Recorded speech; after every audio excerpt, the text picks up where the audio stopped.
Muy bienvenido a nuestro canal. Estamos en la lección del número 12. Tenemos un tema muy interesante. Es el capítulo 11 del libro de Daniel. Hay muchos detalles, muchos datos. Son cosas muy interesantes. Así que, por favor, tenga su Biblia en manos, tenga papel, lapicero. Eso le va a ayudar bastante. Ya, pues, no perdamos más tiempo. Vamos a comenzar nuestro estudio ahora mismo.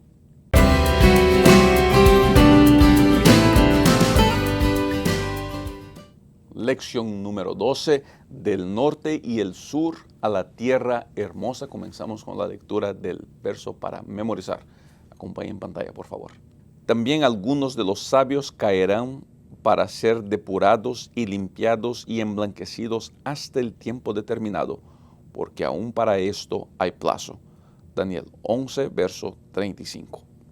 Si notan, pues no estoy en mi estudio original donde grabo. Hoy día estoy grabando aquí en las oficinas de la Conferencia General de la Iglesia Adventista del Séptimo Día, aquí en Washington, capital de Estados Unidos. Este auditorio, esta biblioteca donde estoy grabando, es la biblioteca del Departamento de Escuela Sabática de la Conferencia General. Quiero que no solamente pongan cuidado de la lección de esta semana, pero la lección de la próxima semana, que también estaremos grabando desde aquí, es con un invitado muy especial, el profesor Elías Brasil, que es el autor de la lección de la escuela sabática de este trimestre. La lección de la próxima semana será una lección más larga, pero muy interesante, hablando con el profesor para que él nos cuente cómo es el proceso de creación de la lección, qué fue, cuánto tiempo le tomó escribir eso, cómo fue, y él nos va a dar puntos de la lección que pues solamente el autor conoce. Así que no se pierda la lección de la próxima semana, que va a estar muy interesante. El capítulo 11 del libro de Daniel va a conectar varias de las profecías que encontramos aquí. Por ejemplo, el capítulo 2, el capítulo 7, el capítulo 8, el capítulo 9, son profecías que se van a comentar aquí de alguna manera. Ahora, hay 3 puntos básicos en el capítulo 11 de Daniel. El primer punto comienza hablando de los reyes persas. El segundo punto describe la batalla de sucesión entre el rey del norte y el rey del sur. Y el tercer punto habla sobre el final glorioso. ¿Está bien? Cómo el rey del norte por fin pierde total control y una vez más muestra la soberanía de Dios. Así que vamos a entrar a ese estudio. Le recomiendo siempre antes de este estudio, pues, sacar tiempo para leer todo el capítulo de una sentada. ¿Por qué? Porque de esa manera uno puede tener una visión más completa de todo el panorama del capítulo. Lección de domingo. Leemos la palabra de Dios, por favor, acompañen en pantalla. Y yo mismo, en el primer año de Darío, el Medo, estuve para animarlo y fortalecerlo. Y ahora yo te mostraré la verdad. He aquí que aún habrá 3 reyes en Persia, y el cuarto se hará de grandes riquezas más que todos ellos. Y al hacerse fuerte con sus riquezas, levantará a todos contra el reino de Grecia. Se levantarán luego un rey valiente, el cual dominará con gran poder y hará su voluntad. Pero cuando se haya levantado, su reino será quebrantado y repartido hacia los 4 vientos del cielo, no a sus descendientes, ni según el dominio con que él dominó, porque su reino será arrancado y será para otros fuera de ellos. Daniel capítulo 11, versos de 1 a 4. La lección una vez más presenta cuestiones históricas. Está hablando aquí en la lección de domingo sobre los reyes persas. Ahora, note cómo la Biblia trabaja con exactitudes, cómo de manera muy precisa, muy exacta, la historia se revela aquí. Ponga cuidado que aquí se hablan de 3 reyes. Esos 3 reyes según la historia, y aquí, gente, usamos registros históricos para corroborar, para comprobar la palabra de Dios. Son el rey Cambises, el falso Esmerdis y el rey Darío. Son los 3 reyes persas presentados aquí. La Biblia habla de un cuarto rey que se hizo muy rico. Ese cuarto rey nosotros lo conocemos de nuestros estudios de la Biblia en el libro de Esther. Es el rey Jerjes, que también era conocido como Asuero. Ese fue el gran rey persa que tuvo muchas riquezas y que por fin se enfrentó a los griegos, atrajo sobre sí la envidia de mucha gente, se enfrentó a los griegos, pero no tuvo victoria sobre los griegos. Ahora, no tuvo victoria sobre los griegos y hay muchas interpretaciones de por qué no tuvo. Nosotros que conocemos la Biblia sabemos que no tuvieron victoria sobre los griegos por una sencilla razón, porque Dios así lo dijo. Entonces, aparece aquí la figura del rey griego que se levanta y tiene victoria. Es Alejandro Magno, que muy joven y con una velocidad muy grande conquistó todo el territorio conocido. Ahora, dése cuenta de eso. Todo eso lo que le estoy diciendo aquí, vimos en las otras lecciones, 2, 7, 8, 9, solamente Dios confirmando la historia del mundo. Y aquí, querido, volvemos una vez más a las cuestiones históricas y proféticas del libro de Daniel. Hay dos puntos que son sumamente importantes de que se entiendan en la lección de domingo. Y los dos puntos son estos. Primero, descubrimos que la profecía se cumple como Dios dice. Gente, tenemos que entender eso. Dios dijo, así va a ser. Es imposible que sea de otra manera. ¿Por qué? Porque, y ahí entramos al punto 2, Dios está en el control de la historia. Las profecías no sirven, queridos, para que yo me pase adivinando qué va a pasar en el futuro. Yo tengo mucha preocupación con gente que llega a nuestras iglesias queriendo de las profecías sacar afirmaciones de cosas que todavía no pasaron, imaginarnos cómo será el futuro.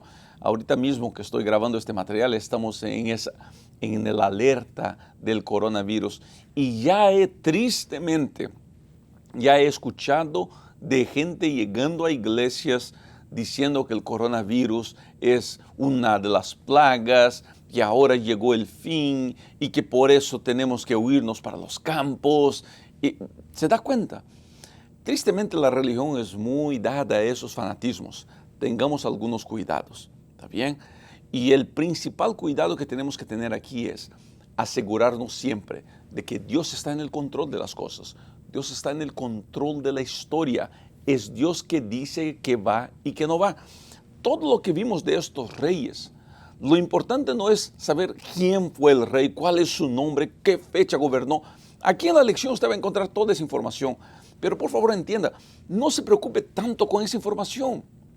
No se preocupe de que tiene que ser esa fecha, que las fechas no son tan importantes. Y sí, todo lo que vemos aquí, el contexto general de cómo Dios tiene el control de la historia. Querido, el Dios que tiene control de la historia del mundo, pues quiere tener control de nuestra historia, quiere tener control de nuestra vida. Lo único que tenemos que hacer es decir, Señor, aquí estoy, cuídame, me pongo completamente en tus manos.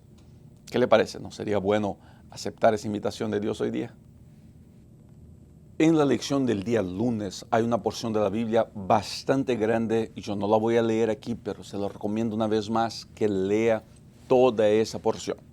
Encontramos aquí ahora los reyes del norte y los reyes del sur. ¿Qué es eso? Son los descendientes de Alejandro Magno. La gran mayoría de los estudiosos del libro de Daniel dan que esos dos reyes que se mencionan aquí son dos de los 4 generales de Alejandro Magno que se hicieron cargo del reino, en específico Seleuco y Ptolomeo. Seleuco y Ptolomeo. Seleuco en Siria y Ptolomeo en el Egipto. Siria al norte, Egipto al sur. Ahora, estos dos de los 4 generales de Alejandro Magno fueron los dos que lograron establecer una dinastía más fuerte. Intentaron por mucho tiempo conquistar uno al otro, dominar el uno al otro. De ahí entonces entendemos y creemos nosotros que vienen las guerras del rey del norte con el rey del sur. Ahora, el intento de dominarse los unos a los otros pasaron por varias situaciones y una de ellas incluso fue el hecho de que intentaron unir las dos dinastías por matrimonio. Las fuentes históricas nos informan que Antíoco II Teos, nieto de Seleuco, se casó con Berenice. Aquí veo la hija del rey Ptolomeo II. Ahora, eso tampoco funcionó y las batallas siguieron y siguieron y siguieron. Ahora, ¿cuál es el destaque de todo eso? El destaque de todo eso es cómo el pueblo de Dios sufrió con esas batallas. Cómo el pueblo de Dios estuvo a la merced de los intereses de esos reyes y cómo eso afectó al pueblo de Dios de manera directa. Ahora, una vez más nos preguntamos, pastor, ¿por qué esa información es relevante? Y gente, por veces cuando nosotros leemos la Biblia nos preguntamos por qué esas informaciones de genealogía son importantes o por qué saber los nombres de esos dioses, de esos reyes son importantes. Por una cuestión muy sencilla. Todo eso una vez más está para probar que Dios está en el control de la historia. Una vez más, el intento de Daniel aquí es poner a Dios como el héroe principal, el héroe central de todo el libro de Daniel. Dios, el que maneja la historia, Dios, el héroe principal, quiere ser parte activa de nuestra vida. Querido, el libro de Daniel y sus profecías, una vez más, y no estoy en contra de imaginarnos qué es lo que va a pasar en el futuro. Yo solamente no creo que debamos gastar mucho tiempo intentando predecir el futuro. Ese no es nuestro trabajo. Y la profecía no se da para eso. El valor de la profecía es ver cómo Dios tuvo cuidado de la humanidad y mostrarme a mí que yo puedo confiar en Dios, que yo puedo creer en Dios, que yo puedo aprender a depender de Dios. Querido, esa es la belleza de todo este estudio, aprender a depender de Dios. Haga eso. Usted va a ver, su vida va a ser mucho, pero mucho más tranquila. En la lección del día martes tenemos una porción de la Biblia bastante larga también. No la voy a leer. ¿Okay? Por favor, saque tiempo de hacer su lectura bíblica del capítulo 11 del libro de Daniel. Ahora, ¿qué hay de importante aquí? Lo importante es que aquí comienza la transición de los reinos helenísticos griegos a Roma pagana. Entra en escena Roma pagana según ya estaba profetizado. Dios estaba mencionando todo eso. Una vez más, se nos llama la atención al cuidado que Dios tiene a los detalles. Esa aparición de Roma pagana en el capítulo 11 tiene mucho que ver con Daniel capítulo 8, verso 9, que es la expansión horizontal del cuerno pequeño. Además de eso, encontramos demostraciones de cómo el poder romano comenzó a atacar al pueblo de Dios y de manera específica se menciona aquí al príncipe, al Señor Jesucristo. Los ataques a Cristo, la muerte de Cristo. Cada uno de esos detalles sirve para mostrar el poder y el cuidado de Dios. Gente, el estudio de las profecías sirve para fortalecer mi fe en lo que Dios no solamente hizo, y sí en lo que Dios está dispuesto a hacer en mi vida. Cuando las cosas no funcionan, cuando todo está muy mal, cuando todo está muy complicado, yo tengo la seguridad de que Dios está conmigo, de que Dios me puede cuidar, de que Dios me puede bendecir y de que Dios está dispuesto a hacer maravillas en mi vida. Yo puedo confiar que las profecías siempre nos van a mostrar que Dios sabe lo que es mejor para nosotros. Por eso, querido, no importa qué tan complicada su vida esté. Yo me imagino. Yo leo los mensajes de ustedes, yo veo los mensajes que me llegan en Facebook o en Instagram o en otras medias sociales. Yo veo todo lo que ustedes hablan y veo dolor, sufrimiento, ¿sabes? Ahora estos días estaba leyendo de un caballero que la esposa se le fue, damas que el esposo se le va, hijos que están luchando con sus padres, padres orando por sus hijos, gente enferma, gente con complicaciones, en depresión, en angustia, en enfermedad. Y la gran mayoría de esas personas, su pregunta es la misma, pastor, ¿qué hago?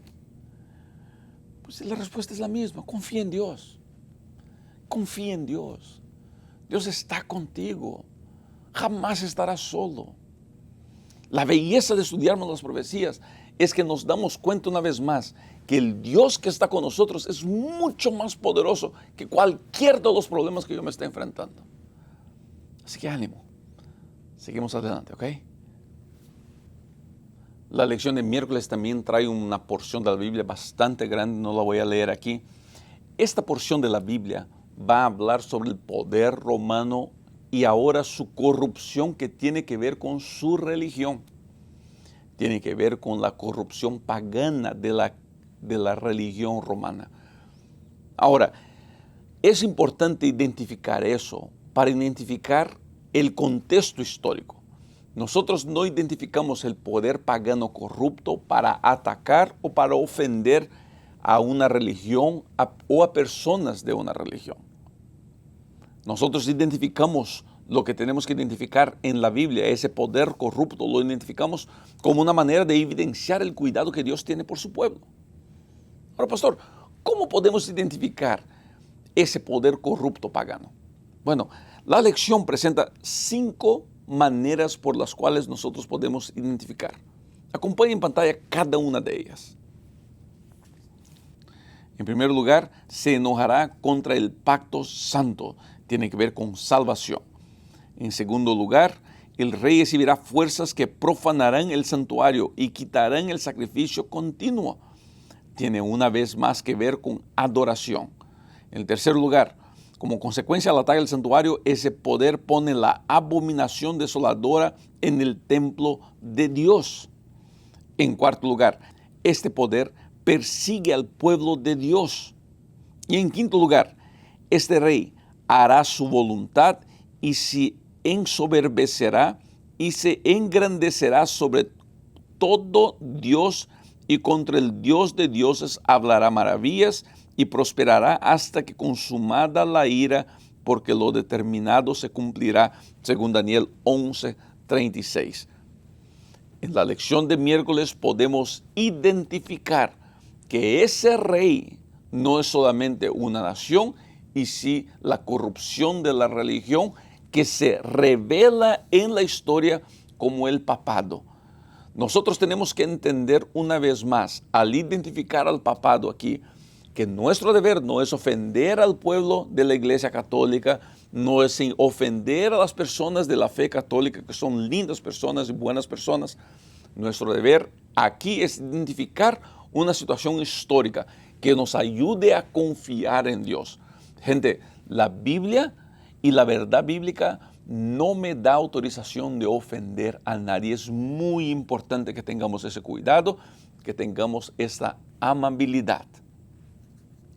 Lección de jueves, vamos a leer la palabra de Dios. Acompañen por favor en pantalla. Pero al cabo del tiempo, el rey del sur contenderá con él, y el rey del norte se levantará contra él como una tempestad, con carros y gente de a caballo y muchas naves, y entrará por las tierras, inundará y pasará, y entrará a la tierra gloriosa, y muchas provincias caerán, mas éstas escaparán de su mano, Edom y Moab y la mayoría de los hijos de Amón. Extenderá su mano contra las tierras, y no escapará el país de Egipto, y se apoderará de los tesoros de oro y plata, y de todas las cosas preciosas de Egipto. Y los de Libia y de Etiopía le seguirán, pero noticias del oriente y del norte lo atemorizarán. Y saldrá con gran ira para destruir y matar a muchos, y plantará las tiendas de sus palacios entre los mares y el monte glorioso y santo, mas llegará a su fin y no tendrá quien le ayude. Daniel capítulo 11, versos 40 a 45. Hay 4 frases en este texto que tenemos que entenderlas para poder entender todo lo que este pasaje nos quiere decir. El primer de estos pasajes es tiempo del fin. El tiempo del fin es una expresión que presenta solamente en Daniel y hace referencia a la caída del poder del papado en 1798. Además de eso, se habla del rey del norte, que era el rey de Siria, que con el tiempo se transformó en el poder del papado. También habla del rey del sur, que era el rey de Egipto, que con el tiempo se transformó en el poder del ateísmo. Y también menciona el monte glorioso, que se refiere a Jerusalén, pero que con el tiempo se transformó en el pueblo de Dios esparcido por toda la tierra. Ahora, entendiendo eso, llegamos a la siguiente conclusión. Acompañe en pantalla. El rey del sur ataca al rey del norte. La Revolución Francesa intentó erradicar la religión y derrotar al papado, pero fracasó. El rey del norte ataca y derrota al rey del sur. Las fuerzas de la religión encabezadas por el papado y sus aliados finalmente vencerán a las fuerzas del ateísmo y formarán una coalición con el enemigo derrotado. Edom, Moab y la mayoría de los hijos de Amón escaparán.